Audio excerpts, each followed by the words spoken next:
உங்க மாட்டு பண்ணையில வேலைக்கு ஆள் வைக்காமயே நீங்க டெய்லியும் பால் கறந்துக்க முடியும், கூடவே உங்க பண்ணையும் சுத்தம் பண்ண முடியும்னு சொன்னா நம்புவீங்களா? பால் கறக்கிறதுக்கும் சரி, பண்ணைய சுத்தம் பண்றதுக்கும் சரி, இந்த ஒரு மிஷின் வாங்கினா போதும். அது என்ன மிஷின் தெரியுமா? என்னது, மில்கிங் மிஷின்ல ஸ்கேமா? எல்லாத்துலயும் ஸ்கேம் பண்ணி பார்த்திருப்பீங்க. ஆனா மில்கிங் மிஷின்லயும் இப்ப ஸ்கேம் நடந்துட்டு இருக்கு. அது என்ன அப்படிங்கறத வீடியோல ஃபுல்லா சொல்றேன். எல்லா பக்கமும் ஸ்கேம் நடக்குதுங்க. இப்போ மில்கிங் மிஷின்லயுமே பல ஸ்கேம் இருக்கு. அது என்ன அப்படிங்கறத இந்த வீடியோல டீடைலா பேசியிருக்கோம். சோ வீடியோவை ஃபுல்லா பாருங்க. ஒடிஷால நடக்கிற அக்ரி இண்டெக்ஸை முன்னிட்டு நம்ம மில்கிங் மிஷினுக்கு நிறைய ஆஃபர்ஸ் கொடுத்துட்டு இருக்கோம். அதை பத்தி தெரிஞ்சுக்கணுமா?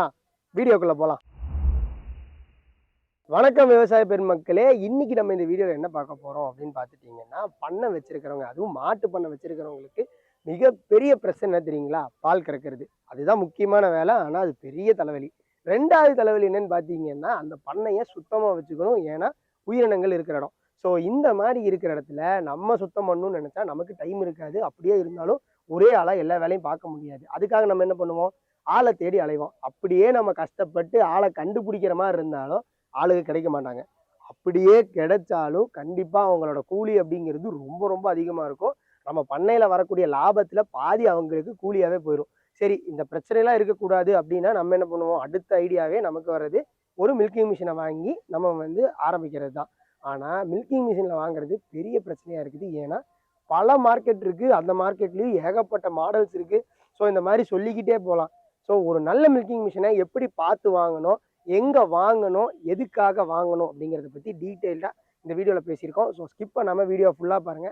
அதுக்கு முன்னாடி இவ்வளோ இன்ஃபர்மேஷன் கொடுக்கக்கூடிய நம்ம எம்டிஎம் சேனலை சப்ஸ்கிரைப் பண்ணி வச்சுக்கோங்க. ஸோ இன்னைக்கு இந்த வீடியோவில் லியோ மில்கிங் மிஷினை பற்றி தாங்க பார்க்க போகிறோம். ஸோ இந்த மிஷினை வச்சு நீங்கள் சுலபமாக கிட்டத்தட்ட 1லிருந்து 100 மாடு வரைக்குமே பால் கறந்துக்க முடியும். 100 அடி பைப் லைன் போட்டு நீங்கள் கலந்துக்க முடியும்.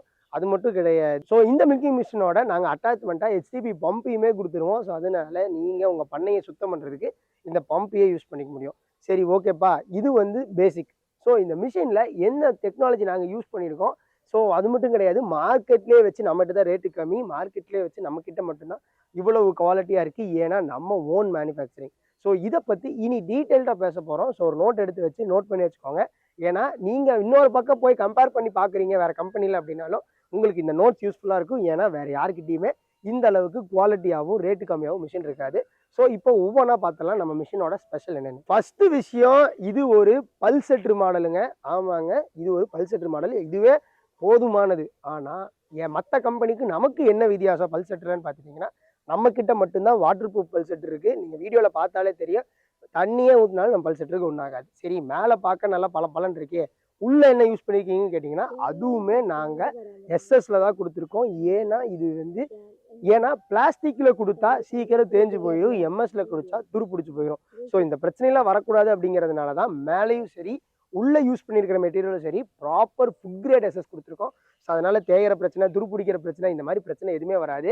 நீங்கள் பால் கறக்கும் போது உங்களுக்கு எங்கேயுமே லேக் இருக்காது. அடுத்தது முக்கியமானது, மாட்டு மடியில் மாட்டக்கூடிய லைனர் செட்டு பார்த்துட்டீங்க அப்படின்னா, இது ஒரு ஃபுல் அண்ட் ஃபுல்லி எஸ்எஸ்ல கொடுத்துருக்கிற டீத் கப். ரெண்டாவது, இதில் பார்த்துட்டீங்க அப்படின்னா டிரான்ஸ்பரண்டான கிளாசெட். ஸோ அதனால உங்களுக்கு பால் எப்படி எந்த ஸ்பீடில் வருது, பால் வருதா அப்படிங்கிற எல்லாத்தையுமே நீங்கள் டிரான்ஸ்பரண்டாக பார்த்துக்க முடியும். ஏன்னா இது ஹை குவாலிட்டி பாலிகார்பனேட் மெட்டீரியலில் யூஸ் பண்ணியிருக்கிறதுனால உங்களுக்கு கிளாசெட்டுங்கிறது ரொம்ப ரொம்ப குவாலிட்டியாக இருக்கும். அடுத்தது, இது ஒரு 240cc கிளாசெட் அப்படிங்கிறதுனால பால் கறவை அப்படிங்கிறது ரொம்ப ஸ்பீடாக இருக்கும். அதே சமயம் ரொம்ப சேஃப் அண்ட் செக்யூராக நம்ம மாடுகளுக்கெல்லாம் இருக்குங்க. ஸோ அந்த அளவுக்கு குவாலிட்டியாக தான் கொடுத்துருக்கோம். அதில் அடுத்தது இதில் யூஸ் பண்ணியிருக்க ரப்பர் பார்த்துட்டீங்க அப்படின்னா, மாட்டு மடியில் மாட்டக்கூடிய லைனரோட ரப்பர்ஸ் பார்த்துட்டீங்க எல்லாமே ஃபுட் கிரேடு. அதுவும் ரொம்ப ரொம்ப முக்கியமாக இது நைட்ரேட் மெட்டீரியல். அடுத்து இதோட லைனர் பார்த்துட்டீங்க அப்படின்னா 27mm நைட்ரேட் மெட்டீரியலுங்க. ஸோ அதனால உங்களுக்கு மாட்டோட மடிக்கு எந்த பிரச்சனையும் வராது. இது ஒரு ஃபுட் கிரேட் அப்படிங்கிறதுனால பாலோட தரமும் செம்மையாக இருக்குங்க. தரம் எங்கேயுமே குறையாது. அந்த அளவுக்கு குவாலிட்டியாக தாங்க டீத் கப்பு, லைனரு, அதுக்கப்புறம் கிளாசெட் எல்லாமே கொடுத்துருக்கோம். ஸோ அதனால இந்த அளவுக்கு குவாலிட்டியாக நீங்கள் வேறு எங்கேயுமே வாங்க முடியும். அடுத்தது, இதில் யூஸ் பண்ணிக்க கேன் பார்த்துட்டிங்கன்னா இதுவுமே ஃபுட் கிரேட் எஸ்எஸ் தாங்க. ஸோ ஆனால் உங்களுக்கு ஒரு சந்தேகம் வரும், இது ஃபுல் அண்ட் ஃபுல்லி எஸ்எஸ்ஸாக இருக்கே, பால் நம்பிருச்சுன்னா எனக்கு எப்படி தெரியும் அப்படின்னு கேட்டிங்கன்னா, யாருக்கிட்டையுமே இல்லாத ஒரு டெக்னாலஜி நம்மகிட்ட இருக்குது. அதுதான் என்ஆர்வி வால்வு. இந்த என்ஆர்வி வால்வு என்ன பண்ணுன்னு பார்த்துட்டிங்கன்னா, கேனில் பால் ஃபுல்லாகிடுச்சு அப்படின்னா ஆட்டோமேட்டிக்காகவே கறவையை ஸ்டாப் பண்ணிடும். அதனால உங்களுக்கு இந்த பால் நம்பிடுமோ, இல்லை இந்த மாதிரி டக்குன்னு மாட்டிக்கு ஏதாவது ஆயிருமோ, அந்த மாதிரி எந்த பயம் வேணாம். ஒன்ஸ் கேன் நம்பிருச்சு அப்படின்னா இந்த என்ஆர்வி வால்வு பால் கறவையை ஸ்டாப் பண்ணிடும். அடுத்தது இதில் யூஸ் பண்ணியிருக்க வேக்கம் டேங்க் பார்த்துட்டிங்கன்னா அதுவுமே எஸ்எஸ் தான். ஏன்னா இப்போ நீங்கள் பார்த்துட்டிங்கன்னா நான் மாட்டு பண்ணை அப்படின்னாலே அது வந்து கண்டிப்பாக தண்ணி புழங்குற இடம். மாட்டோட வந்து அந்த யூரின் இருக்கும், இந்த மாதிரி தண்ணி இருக்கும், இந்த மாதிரி ஏகப்பட்ட பிரச்சனை இருக்கும். அந்த மாதிரி இடத்துல வேக்கம் டேங்கை எம்எஸ்ல கொடுத்துருந்தோம் அப்படின்னா கண்டிப்பாக துருப்பு பிடிச்சிரும், ஓட்டையாயிரும். வேக்கம் டேங்க் ஓட்டையாயிருச்சு அப்படின்னா மிஷினை தூக்கி குப்பையில தான் போடணும். அந்த அளவுக்கு ரொம்ப மோசமான பிரச்சனை வந்துடும். அதனால தான் எஸ்எஸ்ல கொடுத்துருக்கோம். அதுவும் ரொம்ப திக்கான எஸ்எஸ்ல, குவாலிட்டியான எஸ்எஸ்ல கொடுத்துருக்கிறதுனால உங்களுக்கு துருப்பிடிக்கும் அப்படிங்கிற பயமே கிடையாது. அடுத்தது இதோட லைஃப் அப்படிங்கிறது ரொம்ப நாள் வரும். ஸோ அதனால இந்த இடத்துலையும் உங்களோட பால் கறவையில் எந்த லாகும் இருக்காது. அடுத்தது இதில் யூஸ் பண்ணிக்க பம்பு பார்த்துட்டிங்க அப்படின்னா இது வந்து ஒரு இன்பில்ட் ஆயில் பம்புங்க. பல இடங்களில் வந்து எக்ஸ்டர்னல் ஆயில் பம்பு தான் இருக்கும்.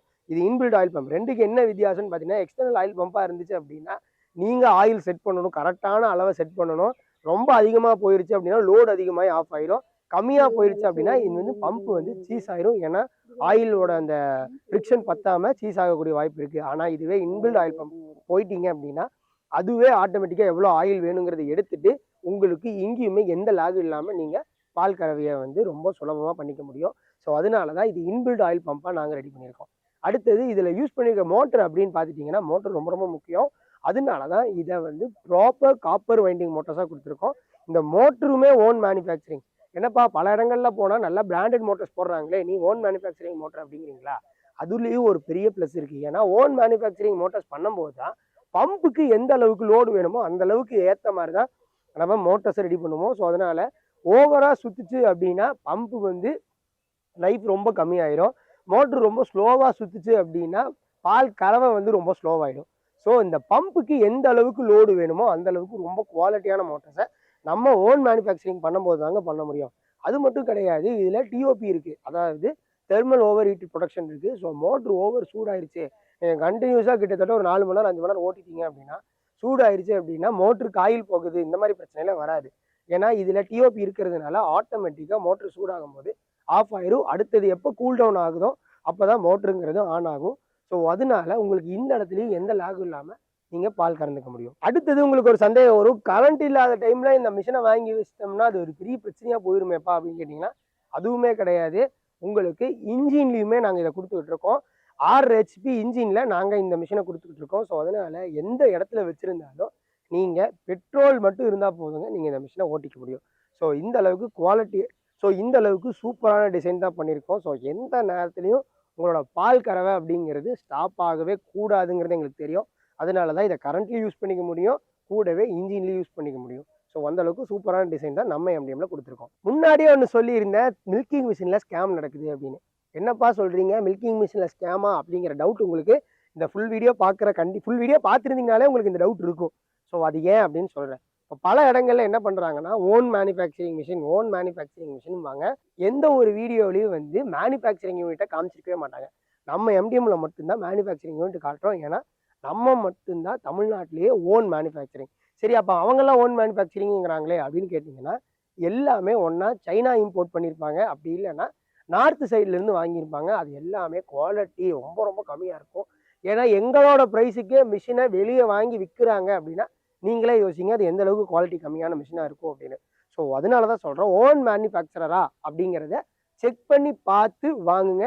ஸோ அதுக்கான ப்ரூஃப் நாங்கள் அட்டாச் பண்ணிக்கோ. இப்போ நீங்கள் வீடியோவில் பார்த்தாலே தெரியும், இது நம்மளோட ஓன் மேனுஃபேக்சரிங் யூனிட்டு. ஸோ இங்கே தான் நாங்கள் மிஷின் உருவாக்குறோம். உங்களுக்கு சந்தேகங்கள் இருந்தால் நாங்கள் டேரெக்டாக கூட்டு போய் கூட அந்த மிஷினை காட்டுறோம், மிஷின் செய்கிற இடத்த காட்டுறோம். ஸோ அந்த அளவுக்கு ரொம்ப ட்ரஸ்டபிளான கம்பெனி தான் நம்ம எம்டிஎம் கம்பெனி. அடுத்தது நீங்கள் இத்தனை நேரம் வெயிட் பண்ணிருந்தது கொடிஷியா ஆஃபர். அது என்னப்பா கொடிஷியா ஆஃபர் அப்படின்னு கேட்டிங்கன்னா, இப்போ நம்ம கொடிஷியாவில் ஸ்டால் போட்டிருந்தோம் அப்படின்னா கண்டிப்பாக கிட்டத்தட்ட ஒரு அமௌண்ட் செலவாயிருக்கும், ஒரு 10-15 லட்ச ரூபா கிட்ட செலவாயிருக்கும்.